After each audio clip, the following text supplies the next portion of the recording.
Okay, so we can start the program for the evening. So we'll do first the salutation to the Buddha just one time. Namo tassa bhagavato arahato samma sambuddhassa. Homage to the Blessed One, the Worthy One, the fully enlightened one. Okay, a couple of things I should mention before we start the actual teaching program. One is that if you look at the schedule, tomorrow we have in the morning from 10 to 10:20 a little sort of ceremony of going for refuge. That's refuge to the three jewels, the Buddha, Dharma, Sangha, and taking the 5 precepts, abstaining from killing, stealing, sexual misconduct, false speech, and the use of intoxicants. So if anybody wishes to undergo this little rite, it's sort of the formal act by which one declares oneself a follower of the Buddha Dharma. But what I say is that if somebody is like just newly exposed to Buddhism on this retreat, don't do it immediately on impulse, but only if you've been sort of involved with Buddhist study and practice over maybe a couple of years and you feel ready to do it, then you should do it. I don't like go, I'm not out to enlist people under the, but the enrollment rules, the enrollment lists of converts, the number of converts that I make. But those who feel that they really want to dedicate their life to the Buddha Dharma, then they can do the 3 refuges and the 5 precepts. And maybe what you could do tomorrow, even tonight, if you have a little piece of paper, you just put your name, any other details. From the other end, I've done it a number of times over the years. Can you do it multiple times, or if I've done it already a number of times, I don't know? You don't have to do it again and again. What I suggest is that when you want to do like the formal rite, you do it the first time, and then after that, then you do it repeatedly at your home, or if you go to temples and monasteries, you can declare. Sometimes they'll have like a group recitation. Tomorrow, if I want to do it again? You could do it, yeah. Even Roman here, he did it a couple of years ago with me online, and now he wants to do it again, so he can do it, yeah. Sunday, we have formal forms for people to fill out. Yeah. So we're going to bring the forms in. Right, yeah. But first, just if anybody wants to do it, you could just on a slip of paper put your name, because usually I come up with some kind of Buddhist name, and then I look at the given name, both first name, last name, and then I try to find the Pali word that at least has a little similarity.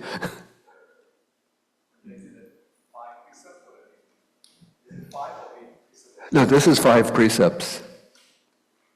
So this is like the regular observance. It's not the Nuposita ceremony. Yeah, okay, that people, or you could just leave it on some table and people could do it at.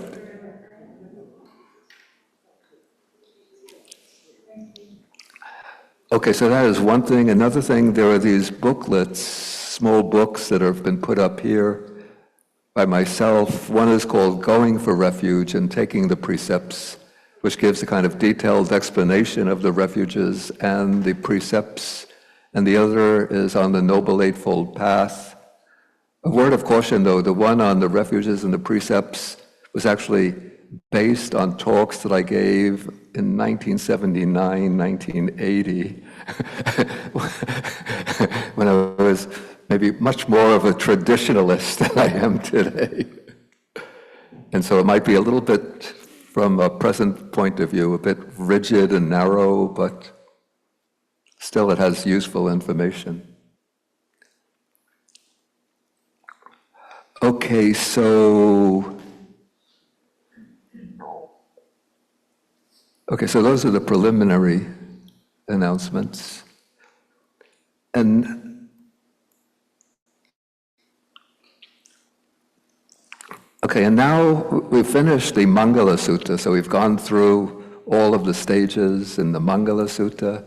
And now we come to another text, or maybe several texts, and these will be on the recollections, which are a kind of practice that the Buddha has often recommended both to the lay community and to the monastics. And these practices, these recollections, are very common in the traditional Buddhist countries, particularly from my own experience in Sri Lanka. Okay, so let us look at the text and, oh, I see, it just finished.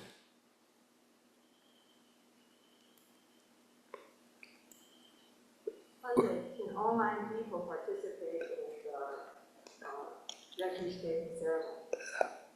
I guess so, but I think probably what I have to do is to do it twice. Do it separately? Excuse me? Do it separately? Yeah, probably there'll be enough time to do separately. Because it's a little difficult to manage both at the same time.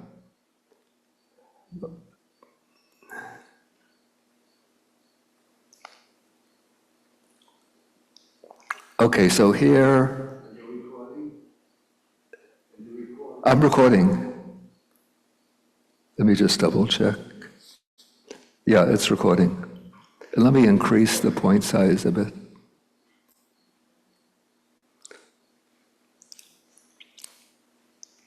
So in this first sutta, here one of the Sakyans, Mahanama, probably a cousin of the Buddha, because the Buddha was from the Sakyan clan,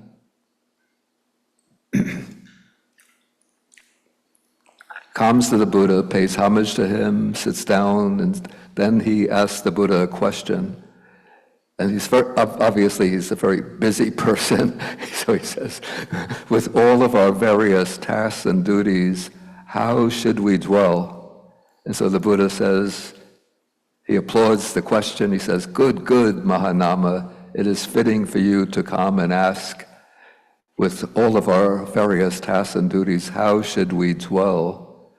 And then the Buddha first makes a statement, and if you look at this statement, I've highlighted or italicized the key phrases. So he says, a person with faith succeeds, not one without faith. And this seems to relate to the tasks and duties. So that I think you have to have at least the confidence or trust that you could succeed in whatever task you're undertaking. Then an energetic person succeeds, not one who is lazy. One with mindfulness succeeds, not one who is muddle-minded. One who is concentrated succeeds, not one who is with a scattered mind. And one who is wise succeeds, not one who is unwise. And when you look at these 5 statements, do they ring any bell, have any resonance?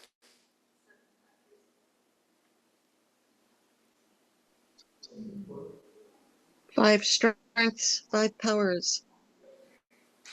5 what? Strengths that become the 5 powers. Oh, I see, the 5 powers. Yeah, they can be powers. I was thinking of the 5 faculties. But the 5 faculties, the 5 powers are pretty much the same thing. Yeah, so this is the 5 Indriyas or faculties, which when they're strong then become called the 5 Bala, the 5 powers. And so here there's a kind of reference to the 5 faculties or powers.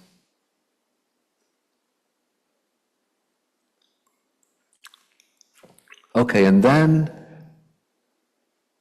I've numbered this because this is part of the Anguttara Nikaya in the Book of 11s.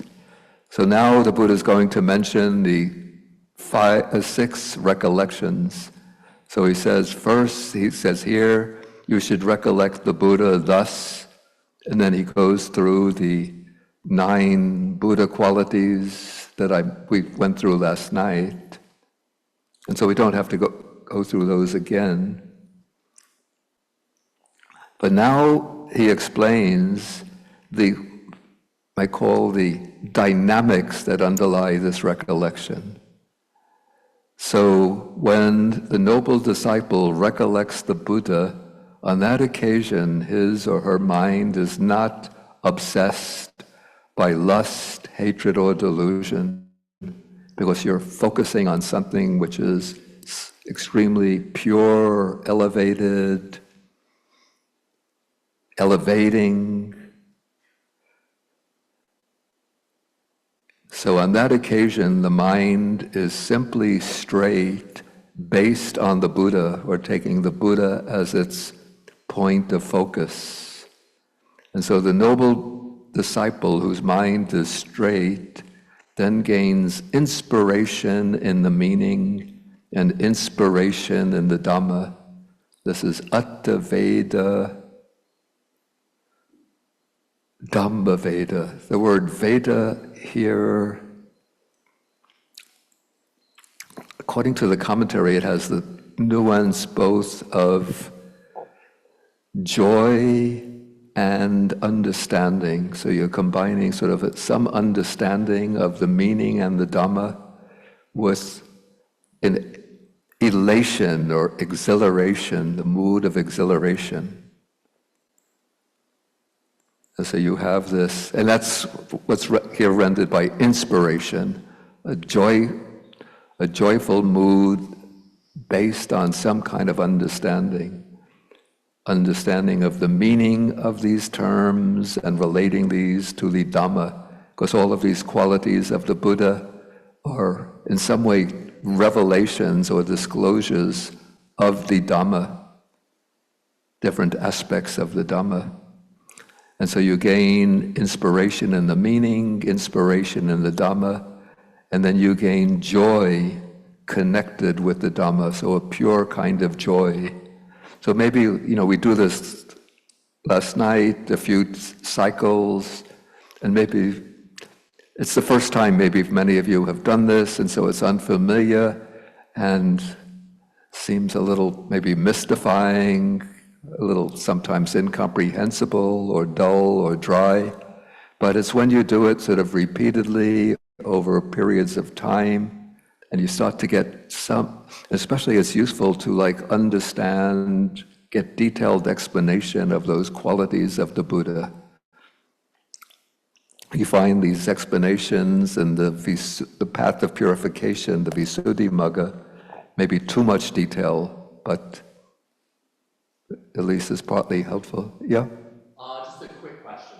So when it says simply straight, it means unaffected by operating the way it should be. Simply straight.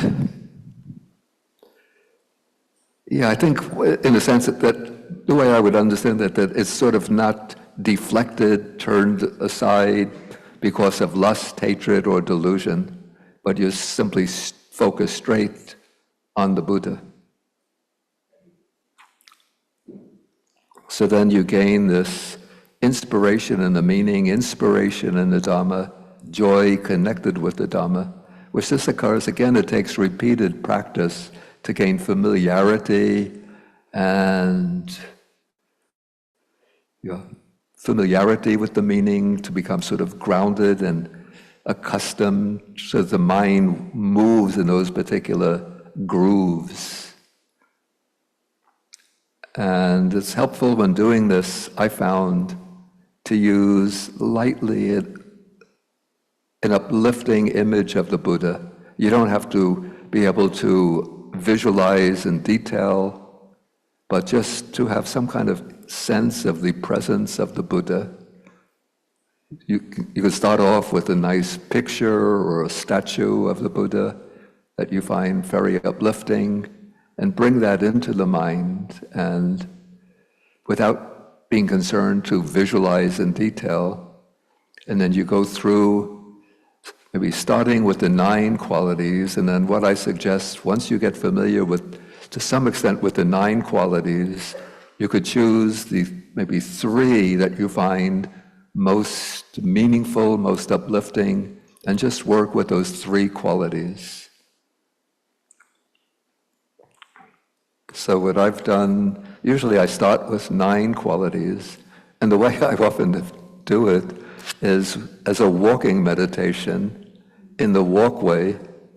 And so, the dining hall there, when I'm here in the winter, so I come out early in the morning and I walk back and forth in the dining hall.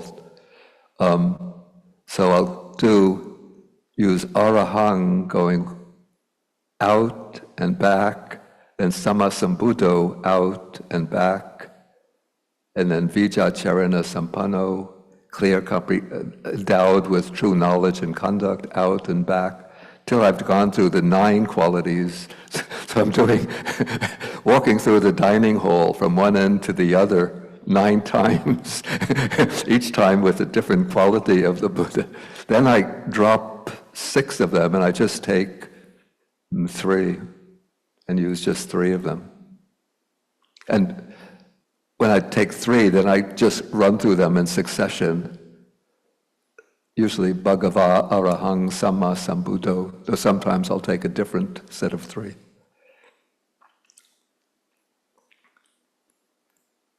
Yeah, so I like it as a walking meditation, but also we could do it as a sitting meditation. And often when I do a period of sitting meditation, at the beginning, I'll just do like 5-10 minutes of recollection of the Buddha, then drop it and go to, say, mindfulness of breathing. So it sort of gives some inspiration, elevation to the mind, and then one comes, and it gives that upliftment, so then like all of the sort of disturbing thoughts, the worries, the stress that might build up during the day, just by recollecting the Buddha, that sort of falls away, and then the mind can turn more easily to something like the breath. Okay, so this is recollection of the Buddha. Okay, so I got to joy connected with the Dhamma. Then from this joy arises piti. Piti is, maybe rapture is a little bit misleading, where it suggests some kind of state of, like you're floating in the air. But it's not like that, but it's just an intensification of the joy. And then the joy involves some degree of exhilaration, or the rapture involves exhilaration, which you have to let that sort of run through and settle down until the body and mind becomes tranquil. And then when they become tranquil, then one experiences a kind of quiet pleasure, a quiet kind of happiness. And then through that feeling of quiet happiness, tranquil happiness, the mind becomes concentrated. And the verb here is samadhiyati, which is the verb that is the counterpart of the noun samadhi. So in other words, the mind moves into samadhi. That is, if one is very skillful with that practice. So, when one sits and can you hear me? I can hear you, but maybe other people in the back can't. So when you sit in meditation, when I sit in meditation and the body becomes completely still and the mind starts to also become still, that is piti? Would you say that is piti? That is the tranquility. So Piti is more like an uplifting joy, sort of even inclining towards exhilaration, elation. Okay. Thank you. But then one wants to pass through that elation and for the body and the mind to become tranquil or still. So when there's no more feeling, when there's no more pain in the body and it's just as if it's floating. And it's just... As if it's floating, as if you just sort of the floating float. can be a kind of piti. Mm-hmm. Okay, thank you. Okay, so then the text continues. It just says, so this is called a noble disciple who dwells in balance amidst an unbalanced population. The word, I think, is samang, even, sort of with some degree of like equanimity or balance of mind. amidst an unbalanced population, who dwells unafflicted amidst an afflicted population, as one who has entered the stream of the Dhamma. Because this is really referring to the practice of a noble disciple, one who has reached the stages of realization. But even though we haven't reached that stage, but we still develop this practice. So Mahanama, I believe, was a once returner. That is, he had gone beyond stream entry to once returning. So he was even beyond the stage of stream enterer. Oh, and then the next sutta adds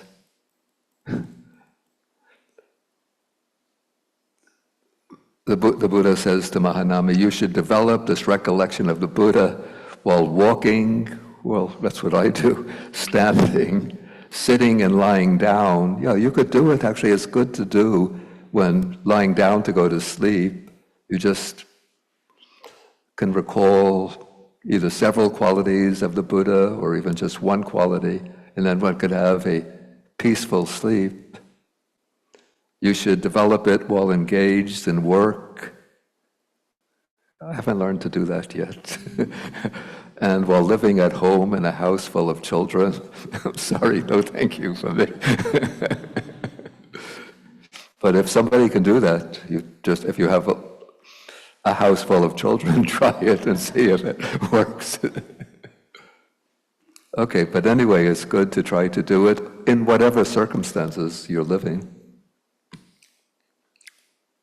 And even you could do it, when traveling by bus or on a train or on an airplane, or you could even do like the loving kindness meditation under those circumstances. Nobody knows what you're doing. You're just sitting there like minding your own business, but you're saying, may all of the people in this train compartment, may they all be well, may they all be happy, may they all be free from suffering. And maybe some people will pick up on that. Okay, so that is the recollection of the Buddha. Then comes recollection of the Dhamma. And here we have to understand the terms. So we've start off Swakato Bhagavata Dhammo, that the Dhamma is well expounded by the Blessed One, by the Buddha. And the way I elaborate on this in my own sort of way of thinking, there's another passage that we come across in describing the Dhamma. It's said to be good in the beginning, good in the middle, good in the end. So then I would reflect that it's good in the beginning, in that it teaches basic virtues like generosity, observing the precepts, developing qualities like patience, kindness, and so on. Good in the middle, in that it teaches the methods for really training and mastering the mind. For example, like the 4 foundations of mindfulness, the various techniques for developing calm and insight. And it's good in the end, in that the ultimate goal is that liberation of mind from all grasping and clinging, the liberation of mind from greed, hatred, and delusion. So in that way, we would say the Dhamma is well expounded by the Blessed One. And often I just don't even take the other qualities mentioned here, but I just do good in the beginning, good in the middle, good in the end. But then we have directly visible, in that when you apply the Dhamma, you could see how it applies to your own life, your own mind.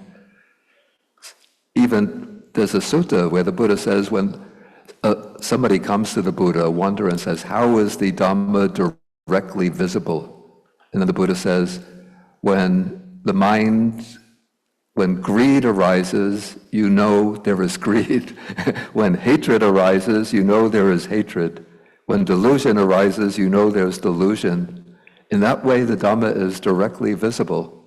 So you don't have to think always in terms of these high exalted attainments. So just when the mind is worried, you know it's worried. If it's drowsy, you know it's drowsy. If you're anxious about something, you know it's anxious. If you're planning something, you know you're planning. So just you can use the Dhamma to sort of reflect back and understand the workings of the mind. So it's directly visible, it's immediate. Yeah, here it's you have to be a little cautious. It doesn't mean that you get quick and rapid results, but the sense here is that when you take up the practice of the Dhamma, it will bring benefits that you could see for yourself in this life itself. So it's not a matter of, making sacrifices in this life so that you get benefits in a future life. Though that also works true, but you can see just in your own life how when you undertake precepts, develop the mind in meditation, you can experience the benefits that come to you right in this life itself. Then it's ehi passiko, which means, ehi means come, and passa means see. So the Dhamma is saying, come and see, try it out, investigate it for yourself and see whether it's beneficial. It's applicable, so you apply it. It's applicable to our life as human beings. It teaches us how to master our conduct, our mind, our understanding. And then at the higher level, it's to be personally realized by the wise, that is through direct insight into the ultimate truth of the Dhamma. So these are some of the qualities, the 6 qualities that are mentioned in recollecting the Dhamma. And I have to say that I haven't used this kind of reflection as a primary meditation subject, but what I would sometimes do is just use it just for a few minutes, sometimes at the beginning of a meditation session. Sometimes I'll go through the 3 recollections, Buddha, Dhamma, Sangha, and then use them to sort of settle the mind, and then turn to something like mindfulness of breathing. But if this attracts you, you can try it out as a primary subject. But I find for my own practice, I want to get away from too much conceptual thought. And so I use a little bit to gain some understanding of the benefits of the Dhamma and to get some joy connected with the Dhamma. But then I will move to a more non-conceptual type of practice.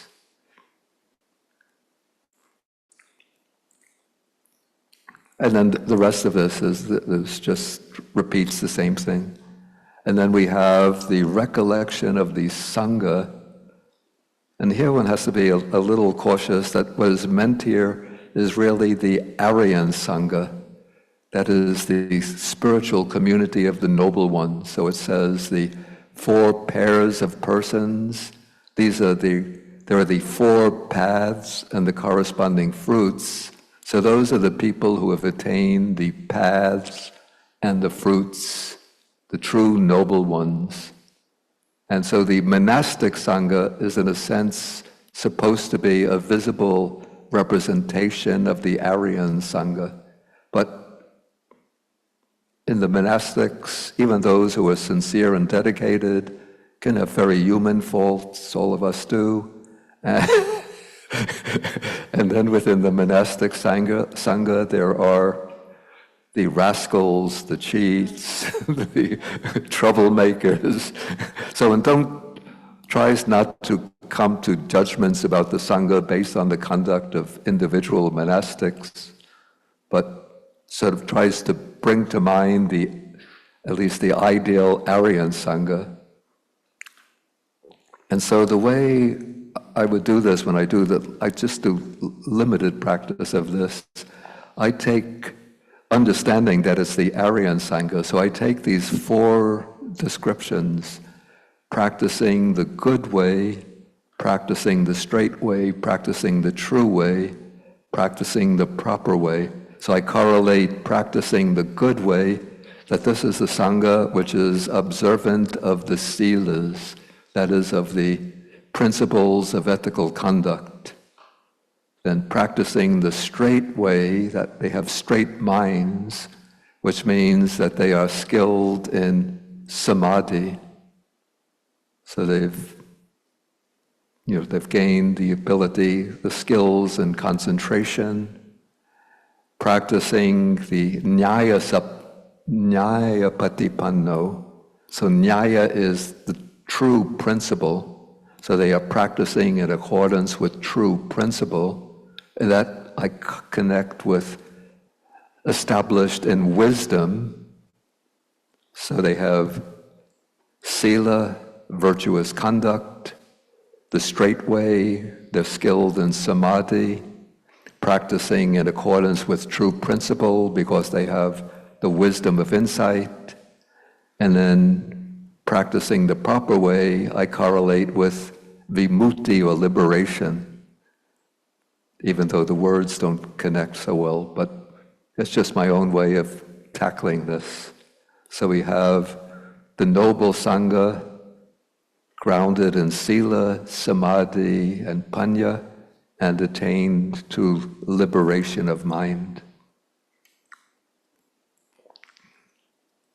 And then for the purpose of reflection, I don't continue with worthy of gifts, worthy of hospitality, worthy of offerings, worthy of salutation, the unsurpassed field of merit for the world, because then it's too much verbal formulation, too much conceptual formulation.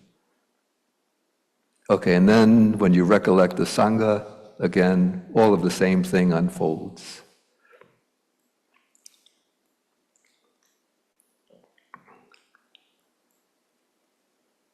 Okay, then this is, I don't have that much experience with these other reflections, but you could try them. And actually what I find to be useful, actually, for recollecting, this is sila-anusati, the recollection of virtuous conduct or wholesome behavior. So what you can do, even if your conduct doesn't have to be perfect in all respects, here it says unbroken, my own behavior is unbroken, flawless, unblemished, unblotched. I can't say that about myself. Okay, but you reflect on the beauty of the precepts, like when you undertake, say, the 5 precepts, you undertake the precept not to kill, not to destroy, to harm living beings. And so you reflect that when you take this precept, then all living beings can feel safe in your presence, that they don't have to worry that you're going to be a threat to their life. When you undertake the precept not to steal, then you can reflect that all other people don't have to worry when you're in their presence or when they leave things behind that you're going to steal their possessions or cheat them in business dealings and so on. When you take the precept to abstain from sexual misconduct, then you can reflect that everybody else doesn't have to worry that you are going to cheat with their partners or abuse them sexually or exploit them sexually in any way. When you take the precept not to, this needs a little clarification, because somebody asked me before, what about these little sort of lies of convenience? And what I say is, don't worry about that too much. Like somebody says, like, how do I look today? And you think, oh, they look terrible, but how is my hairdo? You like my new hairstyle? What has she done with that hair? But oh, it's quite, yeah, quite interesting. I remember when I was in college, sometimes I used to experiment with cooking. I invite some of my friends, you want to try the dish that I've just prepared? And I would dish it out to them. What do you think? Oh, it's very interesting. Okay, so, but really the important kind of lies that have to be avoided are lies that will harm other people, or lies that are intended to bring some kind of unfair benefit to yourself. So when you observe the precept, you could at least have the confidence that when you speak, other people can trust that your words will not be harming themselves or others and not trying to obtain some kind of unfair benefit for yourself. So others can place trust and confidence in your words. And then when you undertake the precept to abstain from the use of intoxicants, then at least you know that you will have a clear mind, a mind that's not clouded by the use of intoxicants. So that is a way to reflect on the silas. And then there's the recollection of generosity. And this can be very uplifting, but you have to, of course, practice generosity in some form, even if it's a little bit. But if you make small gifts and then you reflect on them, it brings this joy to the mind that you're sort of breaking down the barriers between yourself and others, and you're doing something to uplift and elevate, to uplift others, to help others in need. And then when you reflect on that, on your generosity, it's not for self-congratulations, how wonderful I am, how kind and compassionate, but it gives an upliftment to the mind. And even that can be used to generate that wholesome joy that will culminate in samadhi or concentration. Then the sixth recollection is the recollection of the deities. And I have to confess, I have just no experience with this at all. Okay. But I guess in ancient India, it would have been quite a popular practice because people aspired to be reborn in some of the heavenly realms. And it's not like worship. In a way, what the Buddha has done skillfully is to transmute maybe the Vedic practice or Brahminic practice of venerating, or the popular practice of venerating the deities. So you're not venerating the deities, but what you're doing is reflecting that there are devas in these different heavenly realms, even going into the Brahma realm, and they got to be reborn there because of their faith, because of their sila, their good behavior, because of their learning, I guess this would be learning of the Dhamma, because of their generosity and because of their wisdom. And then you reflect that there exists in me the same kind of faith, the same kind of sila, the same kind of learning, generosity, and wisdom as those deities possessed, because of which they were reborn there.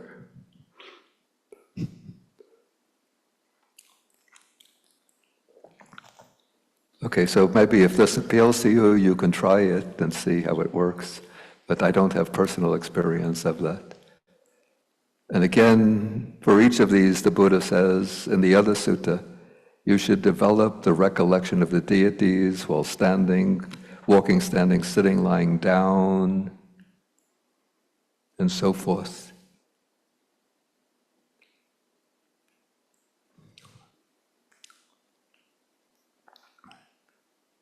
Yeah, there's another sutta that I was going to bring in, but I think we should leave some time for questions.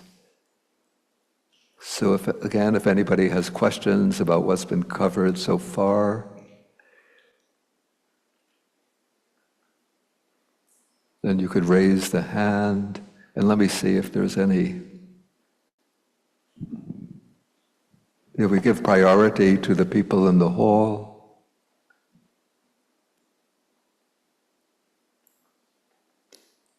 Okay, your name is? My name is Yus. Yus, hello. Oh, Yus? Yes. Oh, okay, you mentioned it yesterday. My question is, the beginning of the sutta talks about how the devas and manusyas wonder about the highest blessings. So How the deva, both the devas and the humans they are wondering about the highest blessings, so the Deva went ahead and request the Buddha for the highest blessings. Oh, that is in the Mangala Sutta. Yeah. So the question is like, it seems like all the Mangalas apply to humans or more applicable to humans, not so much to the Deva who's asking the question. Yeah, that's true, yeah. It's true, okay. Yeah. I guess the Deva posed that question for the sake of human beings. But I guess that I don't know how things are in the Deva world. I'm not living there. But maybe some of them will be applicable. I guess they have to practice at least patience, gratitude, reverence. Some of them will apply to the Devas also.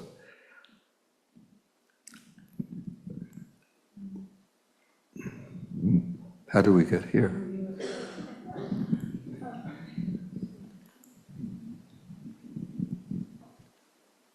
I'm trying to find, okay, here they are, okay. Okay, I had trouble finding the online people. Okay, so I see Keith and Shannon. Yeah, if you had a question, then just go ahead and Yes, hello, thank you. let me just put this earphone in. Okay, go ahead. Hello and thank you. Shannon from the Pine Creek Valley in Pennsylvania. My question kind of goes back to something yesterday that you hinted at, and I am interested in finding female nun teachers in the Theravada tradition, because I think that would be helpful for all of this practice. And I'm interested in your guidance there. And then also, given the history of kind of women being kind of eclipsed over more recent times, how maybe we can uplift some of the women current practitioners, lay people, but also teachers. Maybe repeat the question. Maybe simplify the phrasing. Where can one find female non-Theravada teachers? Okay. And how can we uplift those voices, the women voices, given they've kind of been eclipsed in more recent times?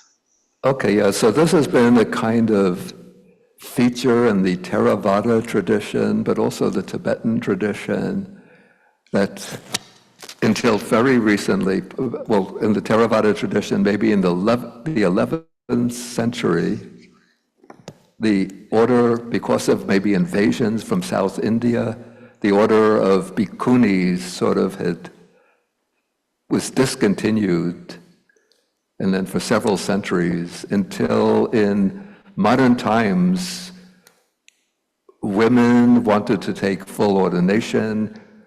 They didn't want to take, there was a kind of subordinate status of ordained women, but not with the original type of ordination that came from the time of the Buddha. Oh, this really gets into a big issue of, okay, so the lineage of formal ordination had been broken back in maybe the 11th century in Sri Lanka. And women who wanted to live the renunciant life would do so sort of on their own without a formal ordination, or else with a kind of subordinate ordination, just taking on their own, taking 10 precepts. In Sri Lanka, they would wear robes somewhat of this color, but not the full proper monastic robes, until maybe in the late 20th century, some scholars, both female scholars as well as male scholars, and some monks who were supportive of the idea of reviving the bhikkhuni ordination, found means by which to do it. To explain how this was done gets into rather technical issues that almost needs a lecture in itself. So now the order of nuns of bhikkhunis, that is the fully ordained nuns, has been revived pretty much in Sri Lanka, but without receiving official recognition from the government. But there are women who are supported by some of the more progressive thinking monks, taking the full ordination, maybe about 1,000 or maybe even a couple of thousand of women who have been ordained as bhikkhunis.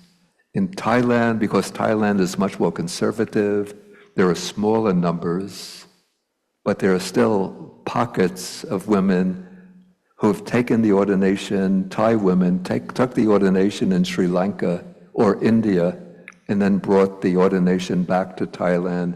Burma, I have to say, impossible. The Burmese are just, you have a completely oppressive military government that kills its citizens. They're not going to allow women to take ordination. So it's completely oppressive in Burma.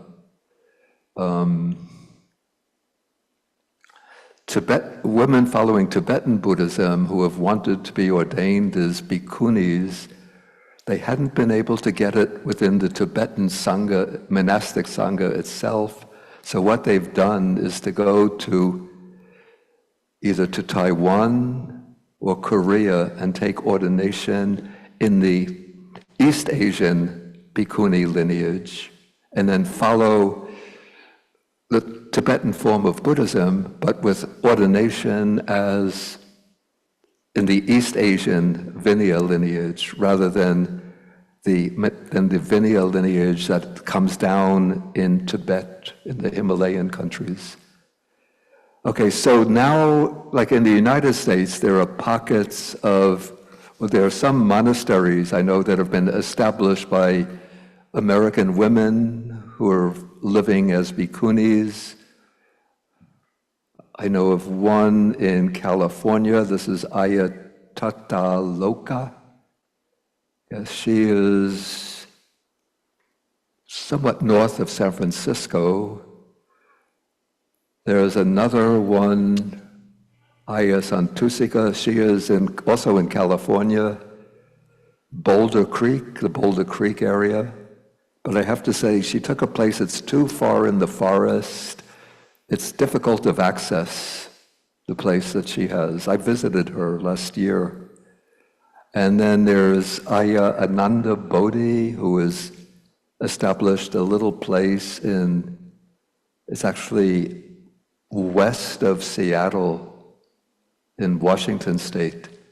In the East Coast, the only bhikkhuni that I know of is an Italian bhikkhuni named Aya Soma, who is in New Jersey,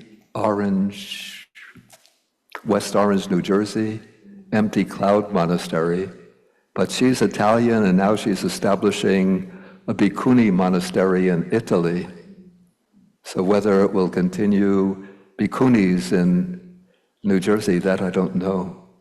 Yeah, but I think in time it takes patience and time and for a bhikkhuni sangha to be established.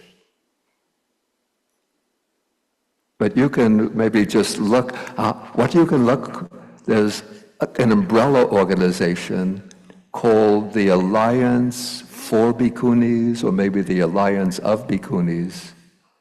And you can look for that website, and that will direct you to various places where there are in the United States, maybe in Canada too, there are some places where there are Canadian bhikkhunis living. And then in Australia, of course, there's Ajahn Brahmavangso, a British monk, but long living in Australia. He rebelled against the Thai tradition in which he was ordained, and he promoted the ordination of a number of women as bhikkhunis, and so they have a thriving bhikkhuni monastic community affiliated with his own monastery. This is in the southwest. Is it southwest Australia? Perth, around Perth, yeah. So I think the umbrella organization is the Buddhist Society of Southwest. Buddhist Society of West Australia. So that's like the umbrella organization that oversees Ajahn Brahmavangso's monks monastery and I think it's called Dhammasara, That's the Bhikkhuni monastery. And in Europe too, there are some Bhikkhuni monasteries. Of course, I just mentioned one in Italy, which is just taking shape. One in Germany. Yeah, getting close to the Austrian border. Is it called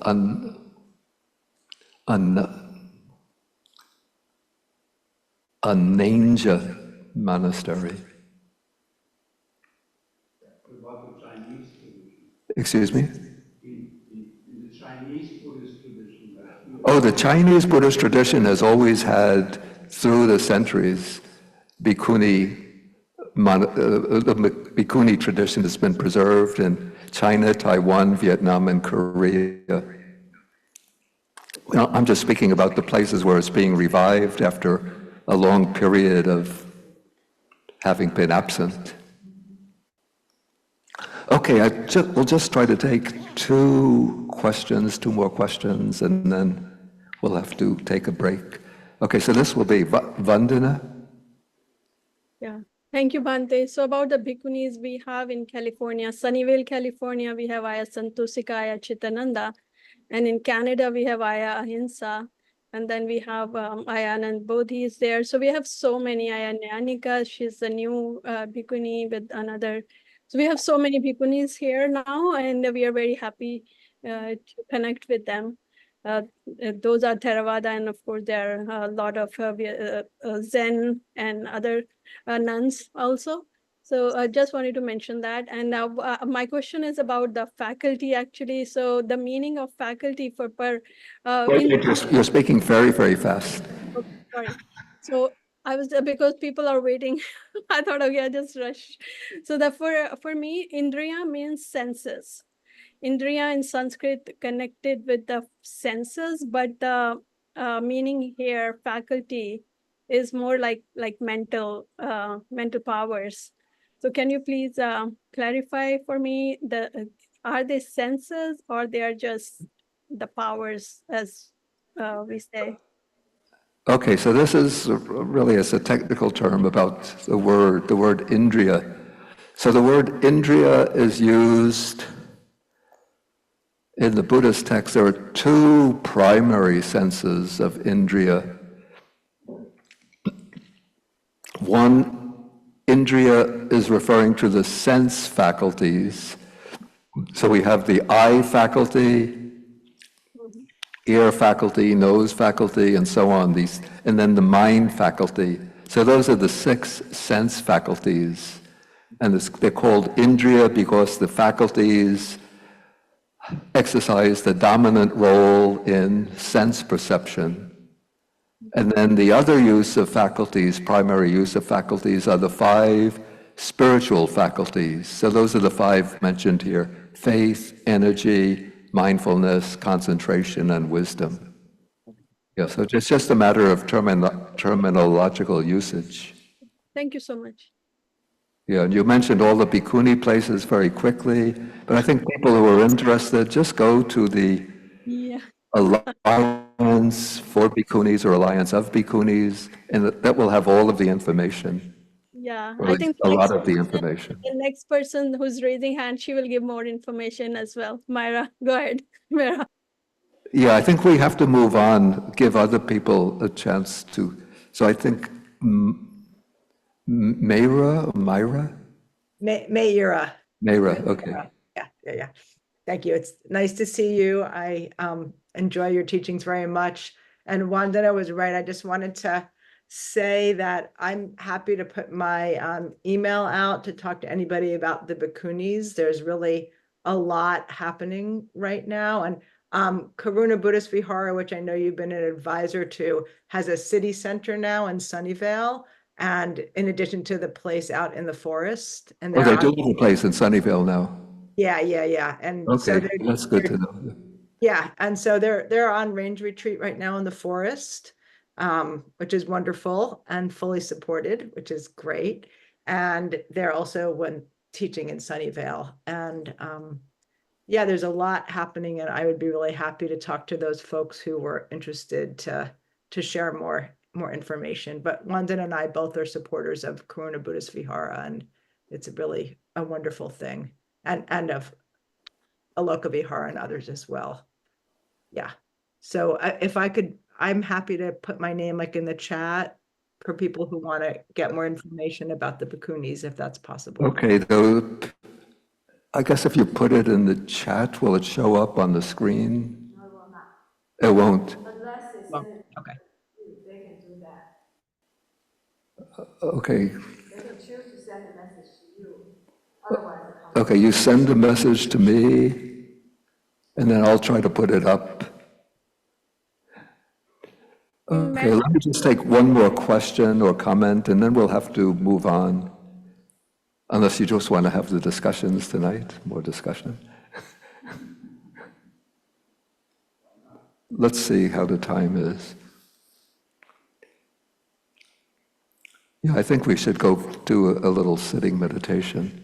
But we'll do one more comment or question. This will be, I think, Samantha, you had a chance to give a question in the afternoon. So Tim M., I haven't seen that name before. So let us give him the opportunity. Bhante, I was going to mention Ayasanta Chitta, who came out of the Santa Santa Chitta. Yeah, she came out of the Aloka Vihara, and she created a project in San Rafael, California, just north of San Francisco, called the Aloka Earth Room. Yeah, I visited her. Yeah, last year. that's another big one as a resource for people. Okay, so I think all of these places will be listed under Alliance for Bhikkhunis. So I think we don't really have to go through each place, but if you go to the umbrella association, then you'll find all of these places listed there, I'm pretty sure. Okay, so Samantha, you could give your comment or question. Yeah, Bhante, I just wanted to Keep just things remind. simple. Yeah, it's a very, very quick just a comment, because I just want to remind the first Bhikkhuni monastery in UK, Anukampa Bhikkhuni. I think we That's had right. Venerable Chanda. Yeah, that's been established now. So yeah, Yeah, in this is Oxford. Venerable Chanda. Chanda, Yeah, that's it. she That's is it. a student of Ajahn Brahmavangso, so she has come to the UK, and they found a piece of land, That's right, in a Oxford. property with a house, and so they're establishing a Bhikkhuni monastery there. Okay. Yeah, thank you, Bhante. Okay, so let's see how we're doing time-wise.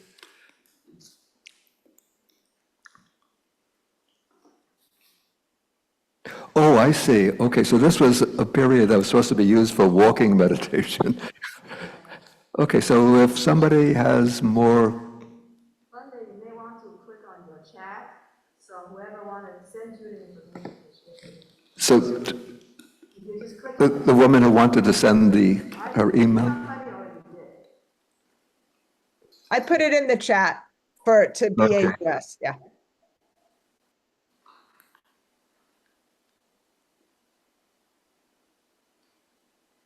I put a link in to the website you mentioned, Bhante, and Wait, I don't, I put a link to the Buddhist Association. She can copy that link and post it to everyone if she chooses to. It is a link to that website you spoke of. I just see one Aloka Vihara. Okay, Banda, I just got Maria's email address. I'm just gonna post it to everyone. Okay, so it came to you. It came to me now. Okay.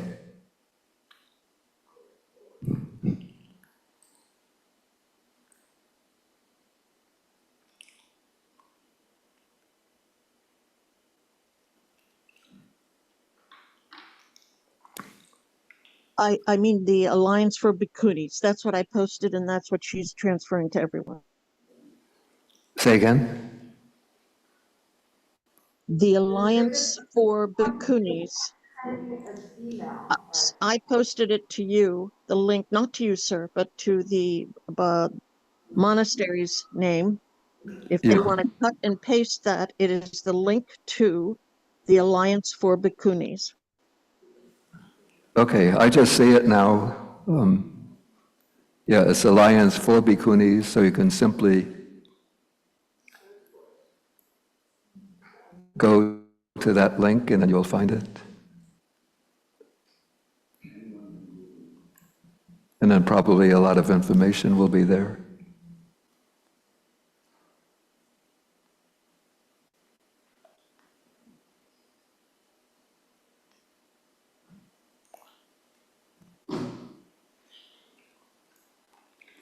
Okay, so let us take 8:03, we'll take about a 10-minute break, and then we come back. We could make it at 8:15.